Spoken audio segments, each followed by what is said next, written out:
suis rentrée comme infirmière à la congrégation. Je suis allée à l'Université de Montréal, j'ai fait ce qui me manquait, mon certificat en santé communautaire pour pouvoir travailler là, dans ce que je voulais. J'ai rencontré Monique Giroux, elle avait su que j'étais infirmière. Alors, pendant mon noviciat, elle est venue me rencontrer. Elle dit, tu sais, Pierrette, on aurait bien besoin d'une infirmière, nous autres, au Honduras. En Amérique latine, je n'avais pas pensé à ça. Là, j'ai dit, mon doux, qu'est-ce que je vais faire avec ça? Mais finalement, j'ai écouté tout ce qu'elle avait à me dire, là, puis ça valait vraiment des besoins urgents. Ça fait que je n'étais pas capable de dire non à ça. Je me disais, je ne suis pas sûre de moi non plus, là, parce que je m'en vais dans un autre pays que je ne connais pas, que je sais qu'il est très pauvre, qu'on ne sait jamais quand est-ce que la guerre va commencer entre le Guatemala et le Honduras. Et puis, il y avait un tas de facteurs à ce moment-là, quand je suis allée, là, que c'était comme deux plaques tectoniques qui se touchent.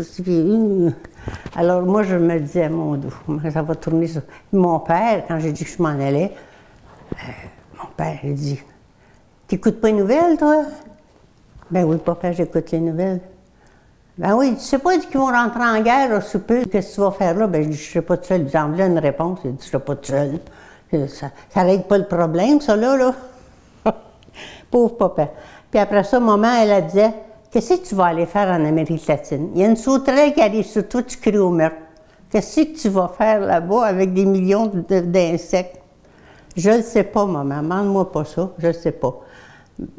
J'aurai la grâce d'État quand ça sera le temps. C'est là que je vois, par l'expérience que j'ai faite, que quand on est demandé à une place pour une mission, si on accepte, on a la grâce qu'il faut avec. Peu importe si c'est difficile ou pas, tu l'as. Il fallait apprendre une autre langue, je l'ai appris. Puis là, après ça, j'arrivais avec des gens, c'est un peu, tu sors de l'école, tu apprends la langue, mais là, tu viens parler avec le monde, ils parlent plus vite que toi, tu ne comprends pas ce qu'ils disent. Puis il y en a d'autres, ben ils ne prononcent pas assez bien parce qu'ils n'ont pas de dents, alors tu ne comprends pas plus non plus, tu sais. C'est pas facile, hein? Ça, ça n'a pas préécrit ça chez nous, ma mère, elle a dit, hey, elle l'avait dit. J'ai pas écrit non plus tous les insectes que j'avais. Oh mon Dieu! J'avais Monique Giroux qui avait beaucoup le sens de l'humour. Monique Giroux, c'était une femme exceptionnelle, puis qui était honnête, juste, là, tu sais, puis elle voyait toutes les choses, là, tu sais. Elle parlait pas plus qu'il fallait, mais elle a donné sa vie pour la libération des femmes, l'éducation libératrice des femmes. Elle a fait ça. Elle a travaillé pour ça, parce que moi, si j'étais infirmière là, c'est à cause d'elle. Parce que c'est justement pour libérer les femmes qui ne connaissaient rien dans la santé. Tu sais, donner un exemple, une femme qui attendait un bébé, bien là, elle n'avait pas vu le médecin avant, un bébé ne passait pas. Bien, tu sais, là, les gens ne savaient pas, ils ont pensé de la suspendre par les bras, pensant que la gravité ferait son travail, là, tu sais. Tu sais, c'est l'ignorance, hein? Tu la vois dans ça, là. Alors, ça pressait d'aller faire des cours de formation. Il faut qu'on donne la formation pour que, moi je ne suis pas toujours là, mais que les gens sachent quoi faire. Alors, c'est là qu'est venue l'idée de donner des cours de formation aux promotrices de santé. Alors, comme il y avait 40 villages de santé à faire, des villages de montagne, là, des maisons de terre et tout ça. Mais par contre, on avait les gens du gouvernement, quand ils se sont rendus compte qu'on était des infirmières, puis que, tu sais, là, bien là, eux autres, ils ont commencé à faire des promoteurs de santé. Bien là, ils se promenaient dans les villages, puis donnaient des bouteilles de piperacine. Ça, c'est piperacine, c'est pour les parasites, là, des enfants. Ben oui, mais j'ai dit, il ne faut pas donner une bouteille de piperacine, remplir le biberon de piperacine à un enfant, là, c'est bien trop. Puis la mère ne saurait pas quoi faire avec ça, là. Tu sais, il faut expliquer. Alors, je prenais les promotrices, je leur expliquais, puis après ça, j'allais dans leur village, je faisais la promotion de la promotrice. Puis après ça, ben là, je leur disais qu'elle était une bonne promotrice, il faut avoir confiance en elle. Elle apportait des médicaments qui répondaient aux principales maladies. Les enfants, ben il y avait beaucoup de parasites, ça c'était... Alors, convaincre la mère, c'est qu'il faut prendre 2 heures pour aller chercher de l'eau, 2 heures après ça pour la faire bouillir. la réoxygéner pour que ça soit pas lourd à boire, puis tout ça. Mais tu sais, c'était beaucoup de choses à demander à cette femme-là, qui s'en allait avec sa chaudière sur la tête en métal, là, tu sais, et puis qu'un bébé sa hanche, puis un autre, là. Tu sais, c'était beaucoup leur demander, là, ça. Mais je leur expliquais pourquoi c'est important. C'est d'expliquer, d'aller après ça visiter de nouveau pour réencourager ce monde-là, savoir comment ça va. Mais quand on crée un lien de confiance avec la personne, bien, on a plus de chances qu'elle va faire ce que c'est qu'on demande. À Galliera, c'est Monique Giroux qui avait fait les plans du bâtiment. Et puis, parce qu'elle, il l'appelait l'ingénieur. Il l'appelait comme ça parce que c'était elle qui a tout bâti, qui a tout fait les plans de la maison. Parce que là-dedans, il y avait 2 dortoirs de 14 personnes. Il y avait une cuisine avec un poêle qu'on appelle l'estufa de Lerena, fait en moitié argile, moitié terre. Là. On avait appris ça au Guatemala, puis on l'a appliqué chez nous, puis on l'a montré dans les villages aussi. Puis on a fourni les tuyaux pour pas qu'il y ait de fumée dans les maisons. Mais on a appris beaucoup des autres au Guatemala, les toilettes vietnamites qu'ils appellent, c'est-à-dire des toilettes avec une demi-lune en avant, et puis le reste, c'est pour les selles.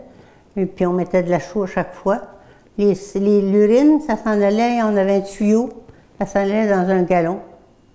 Quand c'était plein, on arrosait les arbres avec ça, puis tout servait, là, tu sais, mais d'une façon, rien ne se perdait. Dans cette maison-là, il y avait Monique Giroux et moi qui étaient permanentes là. Les autres, bien, les promotrices qui venaient pour un cours d'une semaine, de 8 h le matin à 8 h 30 du soir. Puis après ça, c'était un autre groupe qui venait. Puis il y avait aussi des gens qui venaient pour la nutrition avec Louise Latendresse. Et puis la couture aussi, c'était avec Louise Latendresse, Suzanne Lambert. Elles avaient, tu sais, les infirmières, elles avaient... Il y avait de tout là-dedans, la couture, la nutrition. Et puis même à la fin, il y avait même des campesinos qui ont demandé s'ils pouvaient apprendre à construire une tombe pour les leurs, là, tu sais. Bon, alors Monique a dit, bien, je vais me trouver quelqu'un. Et puis quand je l'aurai trouvé, je vous appelle et puis on va vous convoquer à un cours. Alors, c'est bien, c'est ça qu'on a fait. Mais là, les hommes ont appris à faire des tombes, mais c'est là-bas, les gens parlent, disent n'importe quoi. Ils voient quelque chose, puis ils partent une idée. Puis là, les polices, eux autres, au lieu de vérifier comme nous autres on ferait ici, on dirait, bien, on va aller voir avant.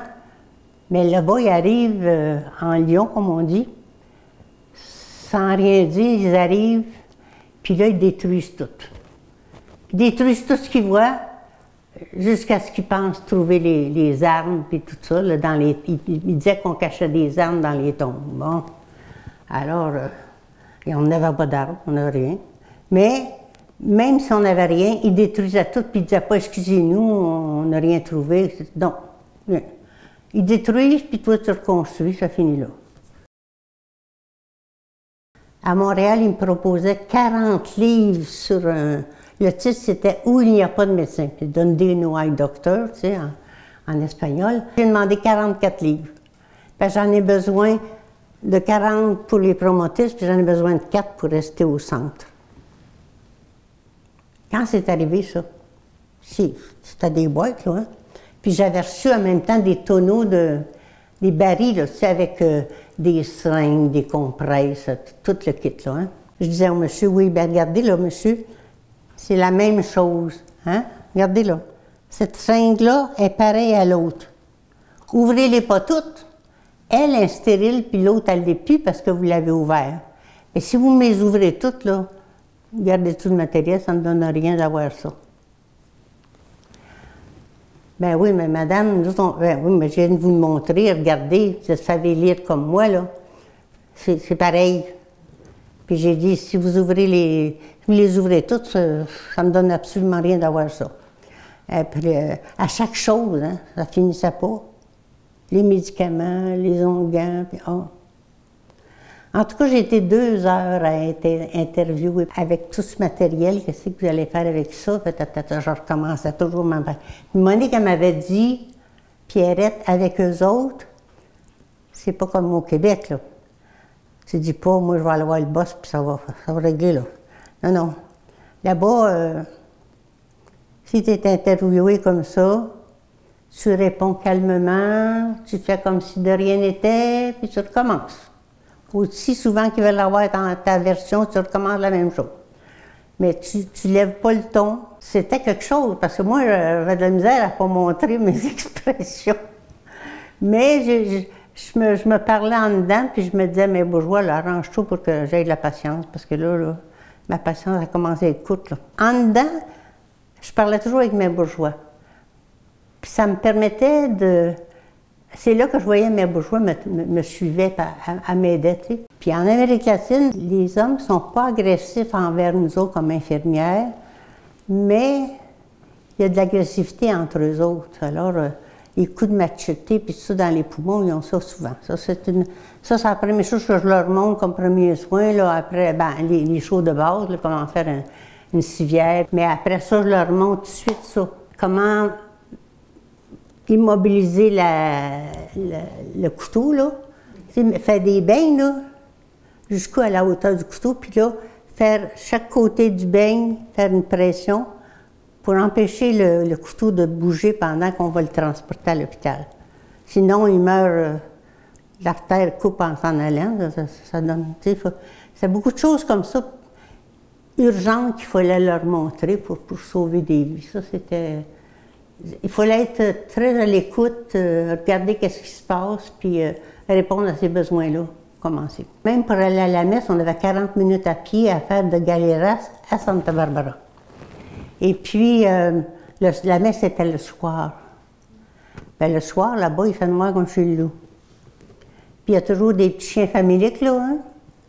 Bien là, tu ne veux pas te faire démolir parce que c'est pas ça que tu vas attraper comme maladie puis tout ça, là. Mais j'avais toujours 2 roches. Parce qu'il y en avait qui venaient en avant, puis il y en a d'autres qui arrivaient par en arrière, il y en a qui étaient petits sur nous avec d'autres, des chiens, hein, qui ont pu...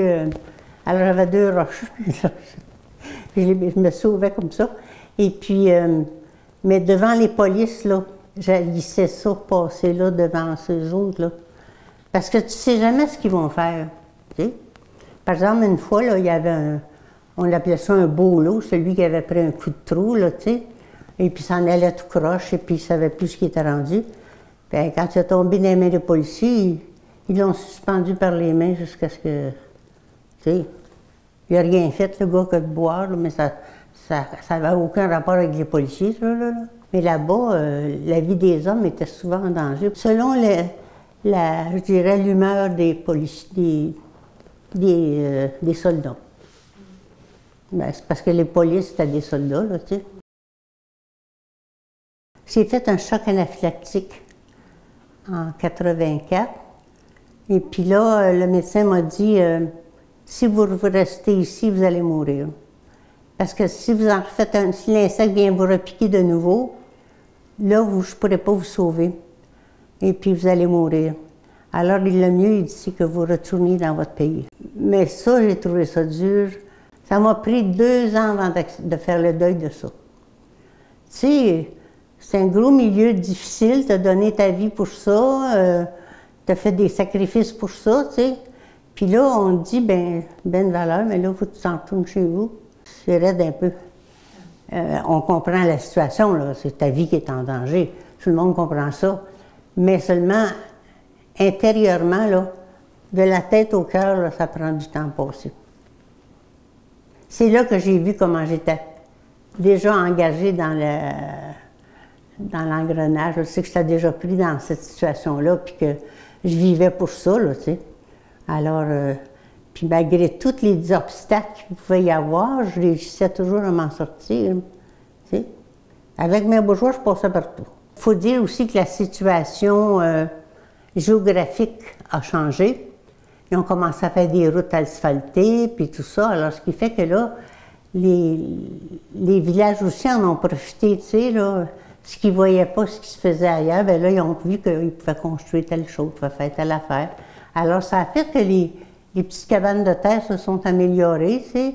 Les chemins se sont asphaltés, puis beaucoup de choses comme ça qui ont changé. Puis l'école, il y avait plus de monde à l'école, tout ça, tu sais. Parce que nous autres, je sais qu'on avait toujours un montant pour faire. On avait des étudiants qu'on gardait aussi. Parce que moi, quand je suis partie, que l'école, le centre, là, où j'étais avec Monique Giroux, après ça, c'était des étudiants qui venaient rester là.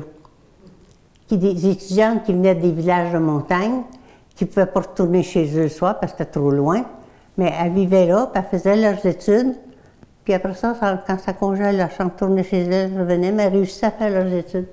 Moi, ce qui me revient, c'est les promotrices, là, quand elles avaient fini un cours, qu'elles avaient je leur faisais faire leur matériel autodidactique aussi, leurs dessins, toutes leurs affaires. Elles partaient, elles avaient toutes les notes de cours, tout ce qu'il fallait, tu sais. Elles partaient avec tout pour faire leur cours. Je les voyais heureuses, là, tu sais. Elles avaient appris des choses pendant une semaine, tu sais, là. Et puis, elles savaient le faire. Alors ça, c'était, tu voyais la joie dans les visages d'avoir appris quelque chose de nouveau, puis de pouvoir, après ça, le partager avec le village. Ça c'était une belle... ouais. Ça, je dirais que c'était mon plus beau souvenir pour les promotrices, là, un succès de réussite.